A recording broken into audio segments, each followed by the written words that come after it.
All right. Hello. Welcome to Just Like Me. I am here with Tina Oxland today. Thank you for being with me, Tina. Nice to be here too, Melissa. Thank you. Um, I'm almost saying the date. It doesn't really matter because these come out sort of later. uh, so, Tina's been a member for a long time, and I usually start these interviews by asking you how your yoga journey started, what got you interested in yoga, when you started yoga, and what your first experiences were like. Um, it's been a while. It's been on and off for quite a few years. Um, Mostly because I was originally as a kid in the equestrian field, so I'd taken that forward into my working life. And for competition, having flexibility was quite a big thing. So I kind of on and off lessons, and it was face-to-face classes. So, and I didn't really know any different, so I just kept going that way. And then there was quite a period where I wasn't doing anything at all. Hi, Tim. Tina's saying hi to you, Tim. And my husband, I was trying to hide. my husband and I went to Canada, to Ontario in 1989, and we were there for 13 and a half, 14 years. And in that time, I was in between question field and administration and back and forth, and it was going very well, and I was quite fit, so I wasn't really doing that much yoga at the time. And then when we came back to the UK in 2002, my work life became very sedentary in front of a computer for all of my days. Mm-hmm. So went back to yoga and just found some local classes here in Saltaire, and wasn't really getting anything out of it energetically and mentally. It was just going through a routine of pose after pose after pose, and it was very much similar every week. And we spent 3/4 of an hour at the end in Shavasana, and it just seemed a waste of my time in the end. So I started looking at time, and I hadn't been sleeping well. And I think my initial thing that I put in YouTube was yoga for sleep, and I came across one of your classes, and I just immediately it resonated completely with your style and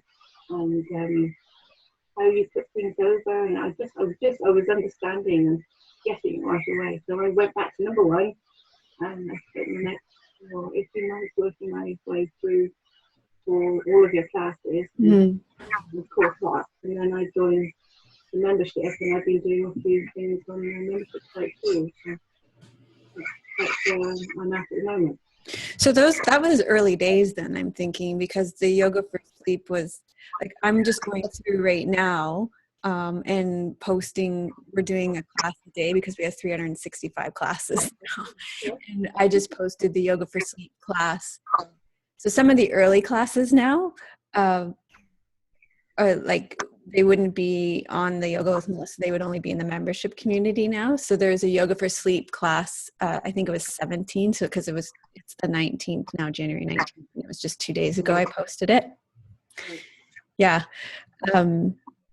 But you might have found it later and went back. I don't know how long it took you to catch up. I think you were already at class 100 and... Oh, okay.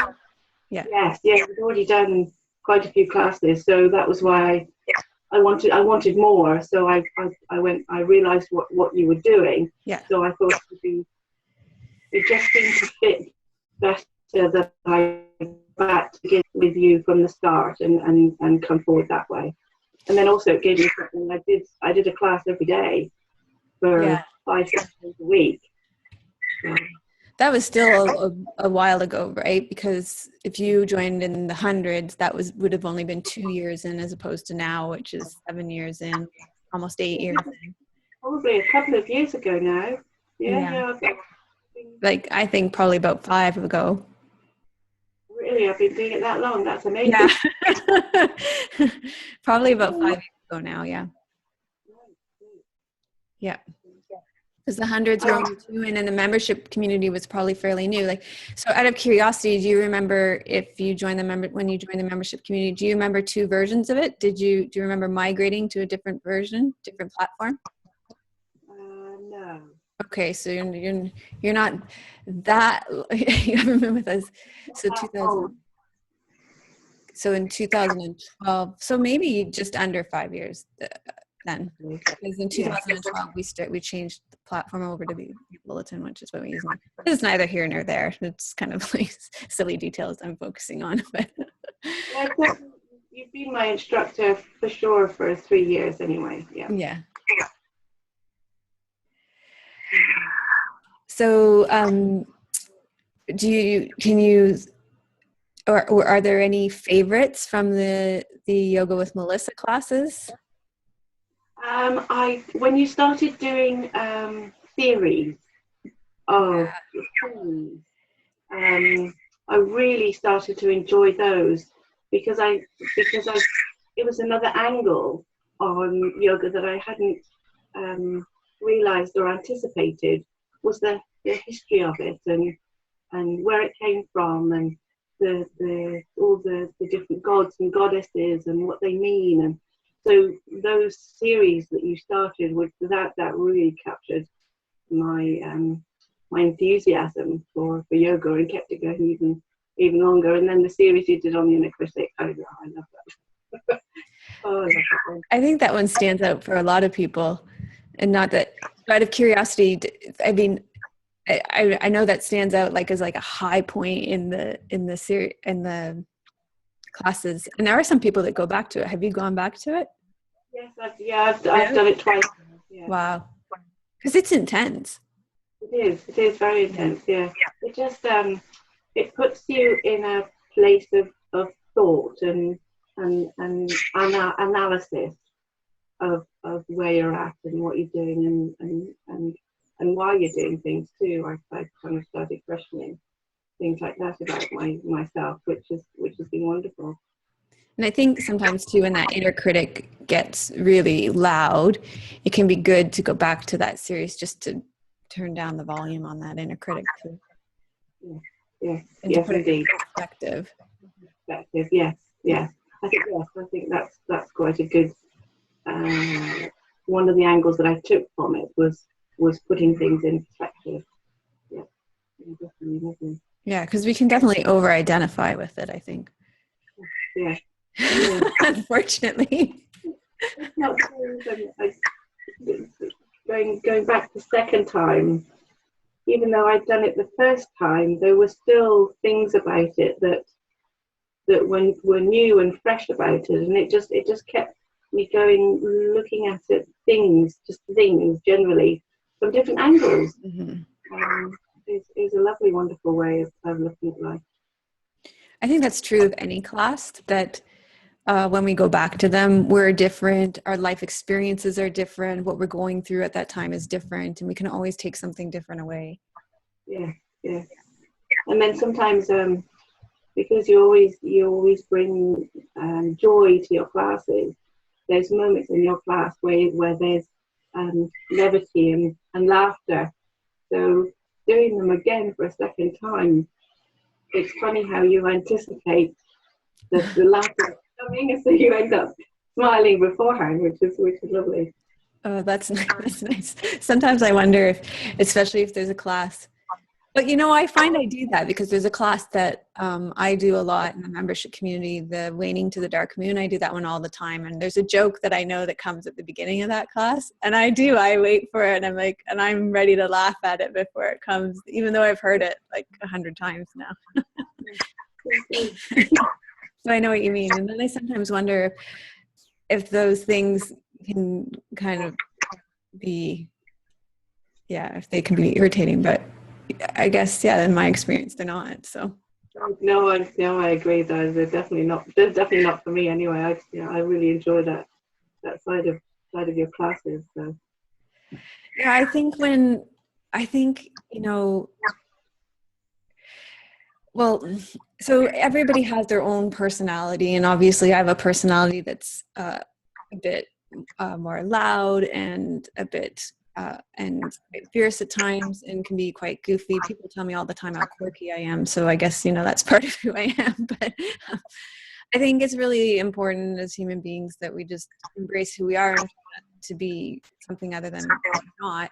And I think in the yoga world or in the spiritual world too, I think it can be, sometimes we can, I know as a teacher and in my training, and I've talked about this to other teachers and leaders as well, but that there's kind of like this ideal yoga teacher, and he or she is very quiet and calm, and but I find that can be very quite grating over time as well.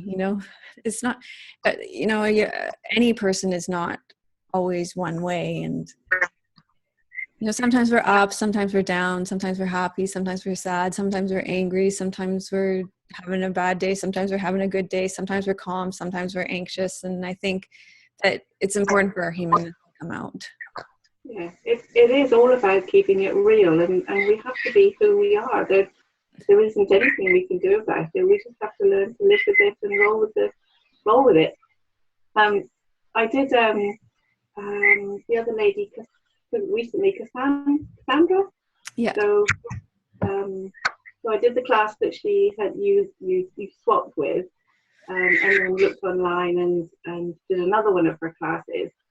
And I just I'm not sure that she certainly didn't resonate with me, and I think you're explaining probably to me why, and that's because she doesn't seem to be as natural as you are in your classes. You do come over as who you are, and the light and the dark and all the different shades, but her classes are very, very staid, and this is it. And I mean, it was fine. I know some people really want polished. Some people really want polished and perfect, but I think the world has enough polished and perfect. And I think I know for myself, when I'm looking for a teacher, if I see polished and perfect, I'm just like, it's like a big warning bell for me. I'm like, oh boy, what are we hiding here? What's behind that veneer? My teacher that I'm practicing with right now, he's so upfront about his shortcomings. I just eat that up. I just think it's great. He's been practicing meditation for 20 years, and he's one of the most senior students with a very highly revered meditation teacher. And he talks about how he'll sit in meditation and his mind will be like this, very human, and he'll talk about an experience that I'll have in meditation, and it'll be like, it just lets everybody off the hook, doesn't it? Yeah. Well, it does make it real, and that's a big thing for me. And when your tagline for real people, but real yoga for real people is exactly what it is. Yeah. Otherwise, I think the problem is then you actually can never get to practice, right? Because then you're trying to become perfect before you can actually even get to practice, and it's just ridiculous. And then there's this huge long list of things that you have to do before you can practice, right? Oh, I have to be well, I have to wait, I have to get over fill in the blank before I can even come to the mat, and that's just ridiculous, right? Yeah. And for the for the young pups that are practicing, maybe there is no fill in the blank yet, but at some point there's going to be a fill in the blank, right? At some point the bottom's going to fall out in some way, and then it's up to them to figure out where they want to go, what they want to do. and then the showing up in a perfect, well, I don't know, then you have to fake showing up perfectly, right? If that's what you've been doing, I guess. I don't know. There's a lot of that around, but I think. There you go. Yeah. Well, there you go. Yeah. I guess that needed to come out. Brilliant. So you ride horses? Yes, I don't at the moment. Just it's a very expensive sport in the Yeah. UK. But certainly in And Canada anywhere too. Anywhere. Yeah. Well, in Canada, I was able to actually make a living. I was actually working a job full time at an equestrian centre, and was making good money, and was a teacher and instructor. So yeah, it was really good. I really enjoyed it. It was a real highlight so far in my life. So, and I did try it when we came back to the UK, but it's too much money and takes too much time. So because I was able to own a horse and have it on the farm that I worked at in Canada, it was easy. But here, living in the suburbs of a local town, it was all DIY. You had to do it yourself, and getting up at 5:30 in the morning to go see the horse was just becoming unsustainable. Mm-hmm. Yeah, so I go for a blast out on Dartmoor occasionally for a couple of hours just to keep my fix on. But yeah, no, I haven't ridden for a while. How did you find your yoga practice sustained you when you were doing that? Were you practicing yoga at the same time, or were you doing? Back here in Canada, yes, there was a little. It was evening classes that I was doing to start with the horses. That was when I started to put on weight and become very sedentary, and that was one of the reasons I think I wasn't sleeping very well, and that was when I found you. So I was out of the horse ownership when I started classes with you. Hmm. So my 5:30 start now is a lesson with Melissa. So how do you like to start your day? Do you have a kind of morning routine now, or do you go back to? Yeah, I'm up at 5:30 doing one of your classes every 5 days a week, 5 mornings a week during work day, and then on the weekend sometimes if I get a chance I'll do another class and find something from the membership site. But I'm certainly doing every weekday morning at 5:30. Yeah, that's my day. And do you have certain classes that you gravitate towards? I like to fit classes that fit together. So I'll go onto the membership site and either do a series or something like the Warrior series, or the Moon and the ones I can't remember what they're called. The Moon series anyway. So I like to kind of look at classes.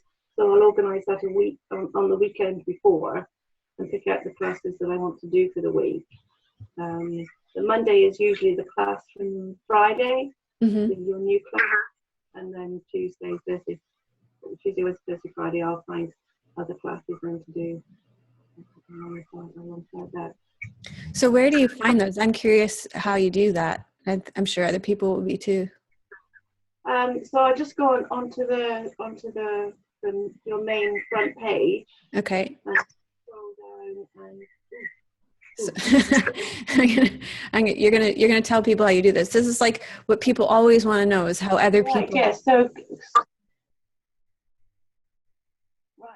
scroll down, keep scrolling down, and I'll usually stop there. So I'll usually go into my membership minute and see what's happening there, or the Namaste episodes in order. If I particularly want to go back to a series, I'll go back to the order.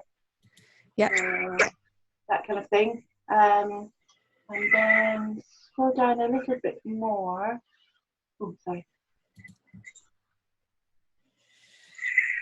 These are nice. The playlists here. I don't even think you has them set up as well. Yes. Those are quite good because they're from other people too, like myself, who are starting to put together little series of classes. Oh, so you mean the community playlist? Yes, those as well. Yeah. Okay. So that one's quite a bit further down. Well, not that quite a bit. So these ones are really good. I was wondering if you went here. Yes. So if you were, for example, having back pain, you could come in here and spend a little while doing. You might practice for a long time in the mornings. Then you might have a few long classes. That doesn't seem to deter you in the morning then.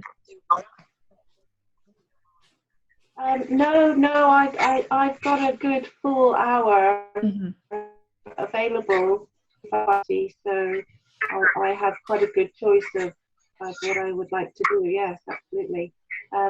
Occasionally on a weekend day, I might put together a couple of classes. So do something like your, because I've got myself a roller, so I'll sometimes do a roller class before something else. Yeah. How do you find that works for you? How do you like the roller?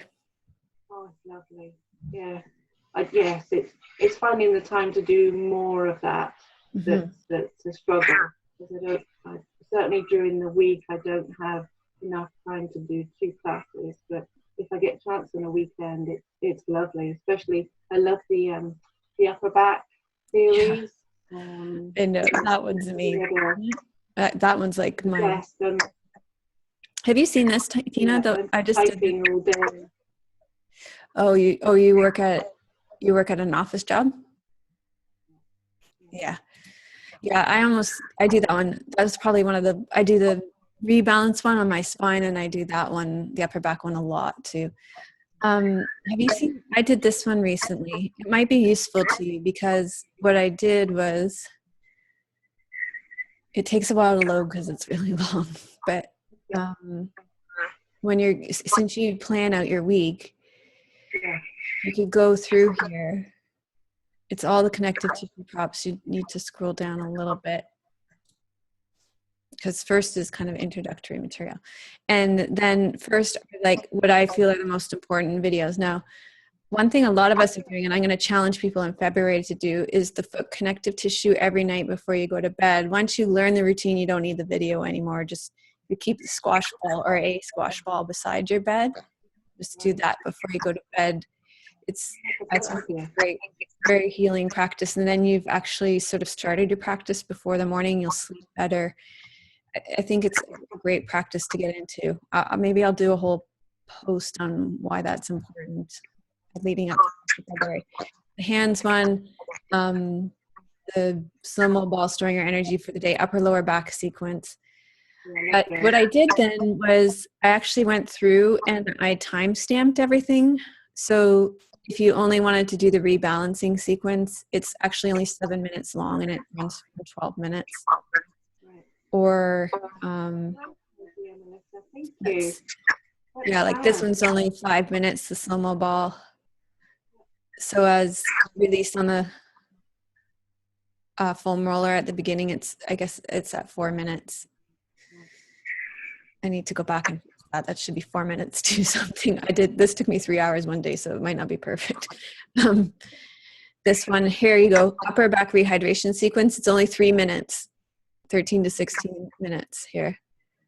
So you can go through and you can see, like this one, for example, there you go again, upper back rehydration, only 3 minutes. So if you need to be led through it, it's got everything time stamped so that if you need a little bit of time saving, you can come in here and find those things. I think it's helpful. Where was that list? It's on the community playlist, and it's called a comprehensive playlist of connective tissue videos in our membership community. Oh, perfect. Nice job. Well done. Yeah, it's been something I've been meaning to do for a while because in February we're going to be really focusing on fascia.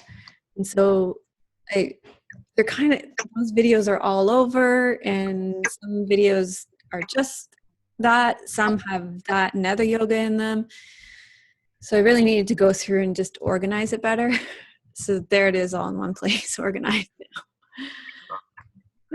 now. Before you started collating everything like that, I had made myself an Excel spreadsheet with on my computer with the link to each of the classes. So and this is your weekly classes. So I had listed them and then color coordinated them into series. So I need to collect everybody's Excel documents and their things that people have done, because they'd be helpful for us to organize things too, But I think we're getting better at organizing too. What we did over the last few months is stop creating new content and spend more time organizing. Right. Okay. Well, I mean, getting your community help too has made a huge big difference by everybody else putting their little spin on it as well. So yeah, no, it's fabulous. Yeah, absolutely. Yeah. So that's really interesting the way. So basically, you do your own daily yoga connection each week. Yeah. Yeah. I should get you to share it. You should post those.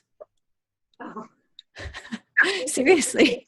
I mean, just, you don't have to make links and everything, but maybe at the beginning of the week, just let people know what you've done. I mean, people would be interested in that. Okay, yes, I haven't thought about that. Yeah.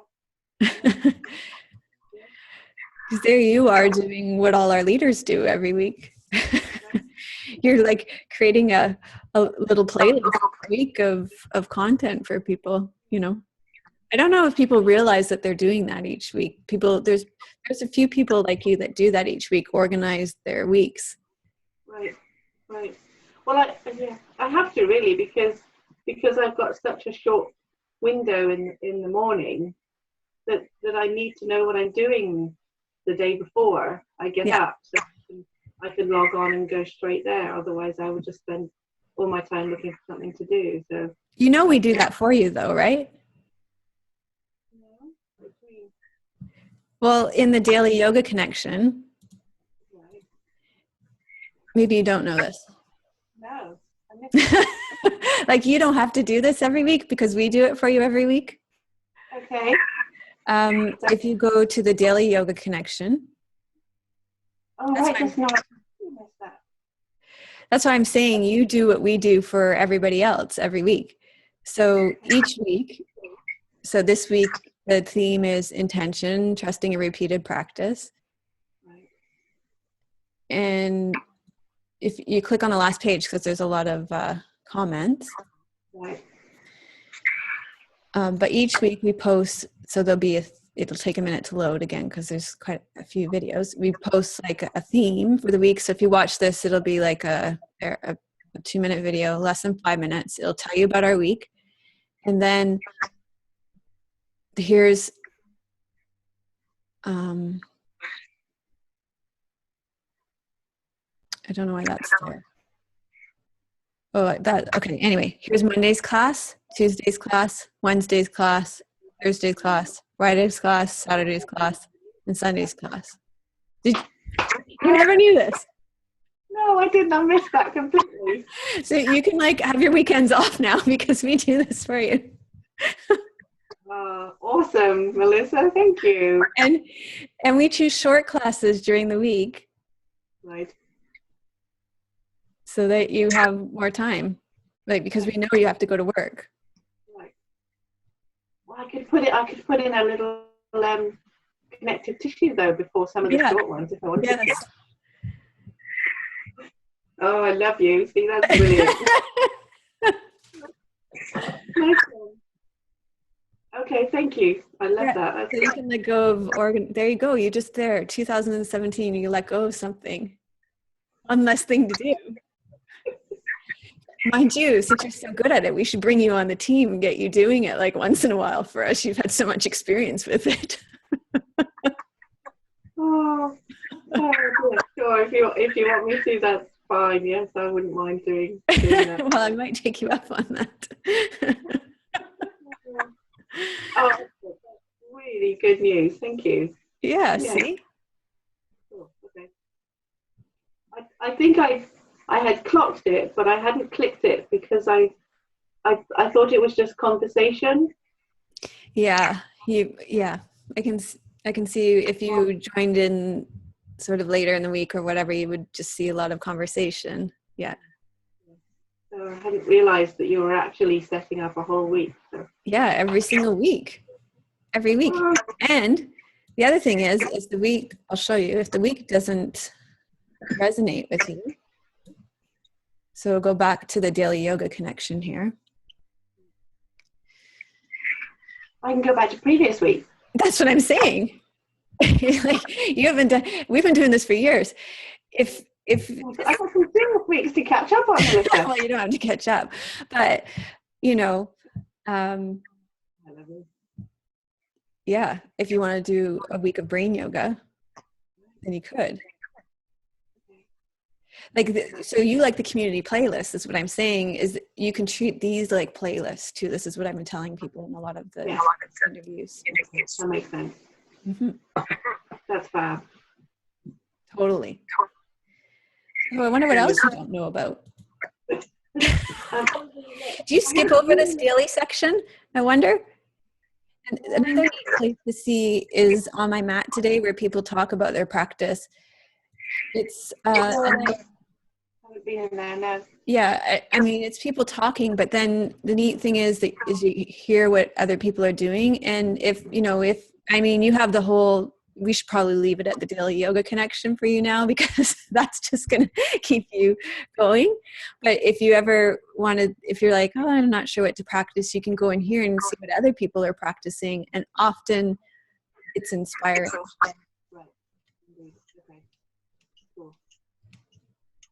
Yeah. Yeah, you need to check out the daily section, because this is the place where most people come every day. Yeah. Oh, wonderful. It's so big, the membership community, that it's easy to miss. I think it's grown vastly, even in the last 6-8 months too. Like you've really it's just blossomed hugely. Just recently too. So yeah, I need to spend a bit of time going around. Well, except you don't, right? I think if you do that, then you kind of lose your focus too. I think it's really good when people zero in. Like, I love the way you do it, the way you go in and you stay in the playlist, because then it keeps you in your practice. If you spend all your time trying to figure out the membership community, then you actually get less out of it, I think. So your technique of listening to my membership minutes, yes, will keep you abreast of the most current things, and it will tell you what you need to know. I mean, if you're staying abreast of those, I think that's great. Nice one. I do love your vlogs. They're great fun watching what you guys are up to. Great fun, yeah. Yeah, Tim's getting really cool with his little machine there. With the drone, yeah. Yeah. He's doing some fab stuff. Did he have to get a license to run one of those? No, we didn't get a license for a number of reasons. If you get a license, you're on their radar. Right. So you're more likely to get. Right. Because I don't think you can run one in the UK without a license. Yeah. There are a whole bunch of guidelines, and we're just really careful. We stay out of the areas where we're not supposed to be flying them, and we're just really careful with it. And well, you're doing a grand job. Yeah. Yeah, thank you. It really does add to the video. It does, yeah, definitely. Mm-hmm. Definitely. Yeah. Sometimes I miss some of it because I'm in Shavasana and he's off there flying, and I look occasionally, try and catch what he's up to, but yeah, and I think that's where the vlogs are nice, right? Because you can actually just sit and enjoy them. Yeah, and it'll be nice once winter's over and we can get out and. Has it warmed up at all yet? It did. It was really cold. Now it's raining. So it's one or the other, right? It's Victoria. I know. That's it. It's winter in Victoria, so. It's funny how I was in Ontario at the same time as you were, but I never came across you when I had to come to the UK to come across you. I know. I was thinking when you were in Ontario, that's the year that Tim and I met. Yes. Yeah. So tell us a little bit about where you live. We are in a town called Saltash, which is just on the Cornish border with Devon in the southwest of the UK. And the border is the River Tamar. And it's a little dormitory town to the main town of Plymouth. And I work in Plymouth. I work for what's called the Peninsula Deanery. So we look after postgraduate medical education, the junior doctors, and there's training programs set up around all of the trusts in the peninsula. So we've got 8 trusts, and we've got about 4,000 trainees, and we help them go through their training programs to become consultants and GPs, general practitioners. Wow. Tim actually lived in Plymouth when he was young. Right before he moved to Canada. No way. Yeah. Oh, so whereabouts? I don't know. I'd have to get him. Let me see if I can get him. Ask him. Oh my God, the world is so small. Yeah. It's really that's amazing. So funny. So we've been back here since 2002. We want you to come on the interview for a minute. Oh.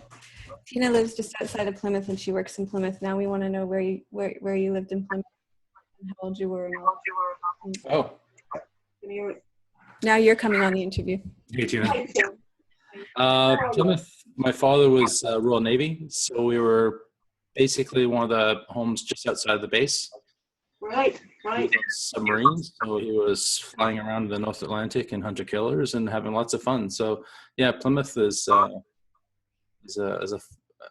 but I moved approximately every year.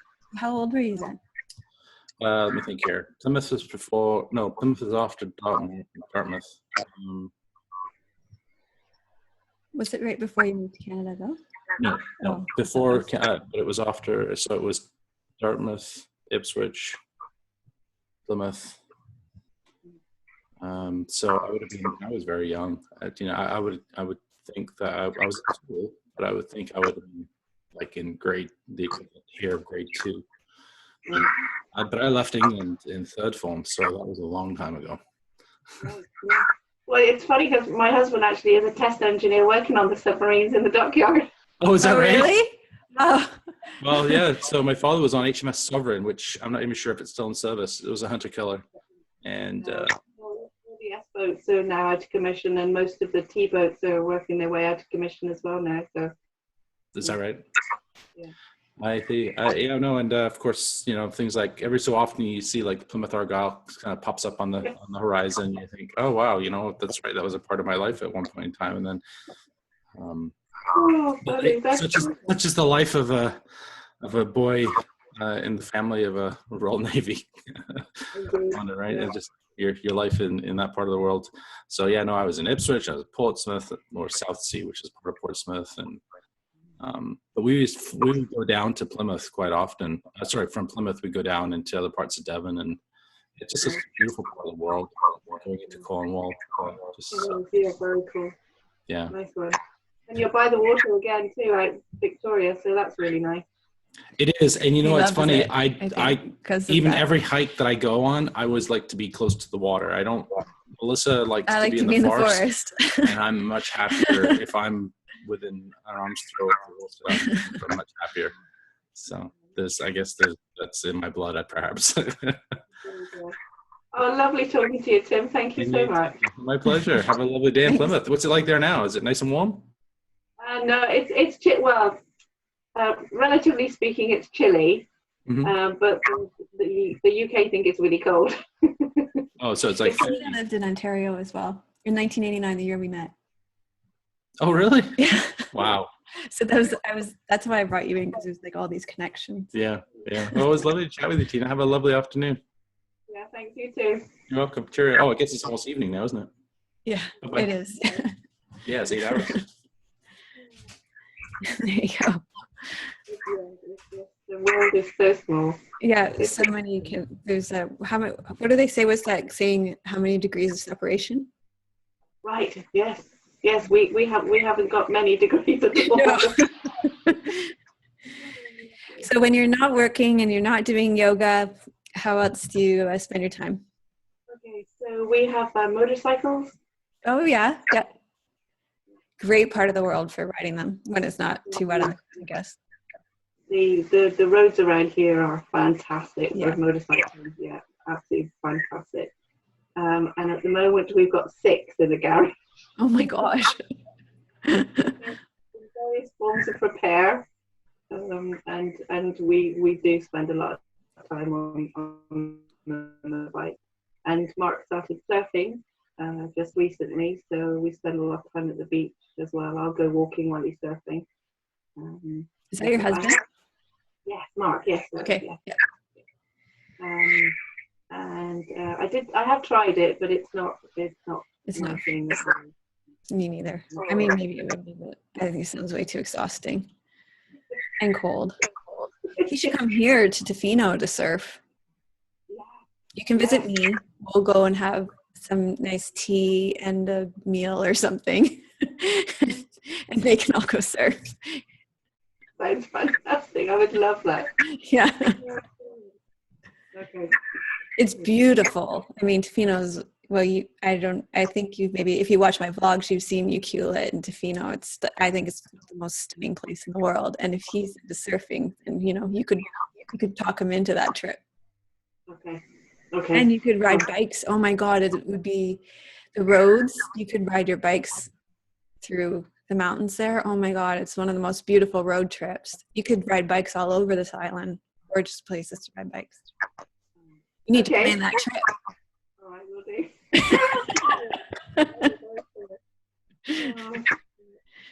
Do you do that? Do you do road trips like elsewhere or just mostly around you? Yeah, we don't, because we're in Plymouth. The ferry is right there and goes straight to France. So it's only 6-7 hours and you're in France. So we've done a lot of motorcycling in France because the French roads are even nicer because the way they set up the tarmacking of the road, all the drains are on the outside. So there's no drains on the whole tarmac of the road. Oh, so huge difference. So yeah, so the roads are lovely. We've done lots of motorbiking over there. So yeah. Yeah, very cool. Tim and I honeymooned in France actually. That was his grandfather's wedding present to us. And we road tripped all over just south of Paris. It was amazing. Lovely. It was lovely. Amazing. So yeah, those back roads are amazing. How far south did you get down to the Loire Valley? Yes, that's where we were.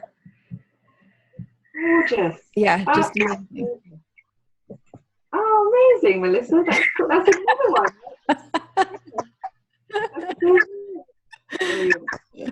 People are going to listen to this interview. So, you know what? I started these interviews, they were so structured, and now they're so chatty, but that's okay.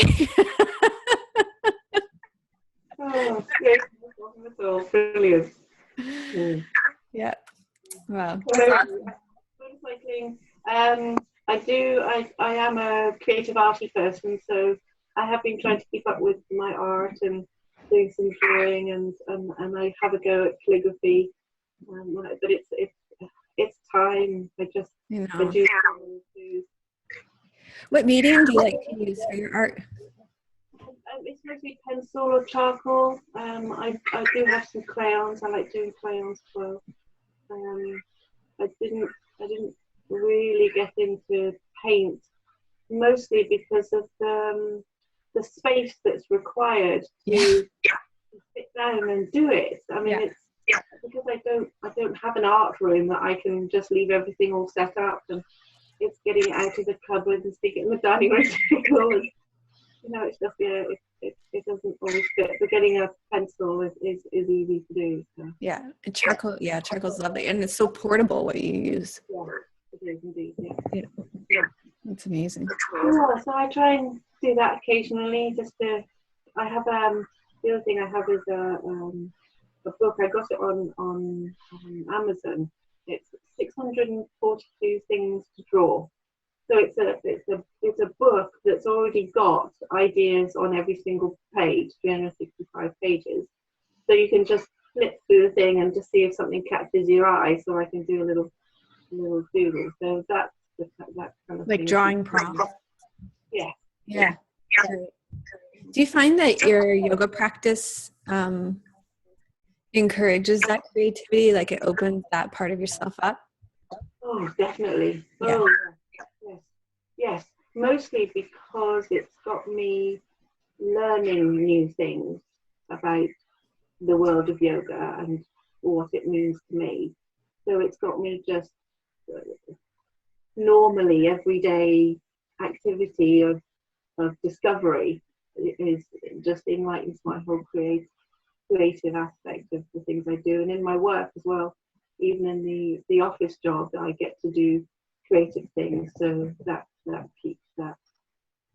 Yeah, I wonder if yoga people, like people who have a regular practice, are just kind of more adventurous and creative and open and willing to try new things more.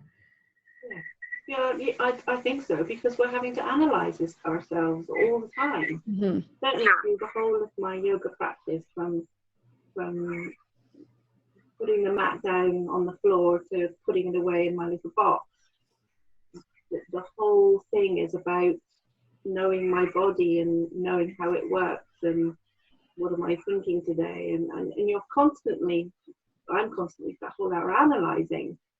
So it definitely goes off the mat for the rest of the day. Absolutely. Yeah, I think so. Well, Tina, thank you so much. It's been so nice. It was so nice to spend this hour with you. I'm so happy I did. I was so happy to see this interview come up. We were supposed to be filming this morning, and it was just really nice to spend this time before we get the cameras up and spend some time filming. Nice. It's been. I've known that I know you. If you know what I mean. Yeah. Do you have any advice for anybody else who I asked to do an interview like this? Just as it comes. Be honest and as it comes. It's wonderful to have this personal connection with you. After seeing you for the last 3 years on my screen for 5 mornings a week, and then to actually have this personal interaction. You can't know how nice it is for me to get to spend an hour with you. Oh, you guys get to spend time with me all the time. But it doesn't ever go the other way very often, except with some of you who come to the live classes and some of you leaders and stuff. But for me to get to put a face and to see you and spend an hour with you like this, it's like such a gift to me. Oh, fantastic. Thank you. Yeah. So I'm really glad I got to spend this time with you today. And thank you so much for doing it. No problem. Thank you too. We'll talk to you soon. Yeah, okay. Have a great night. Bye. Bye.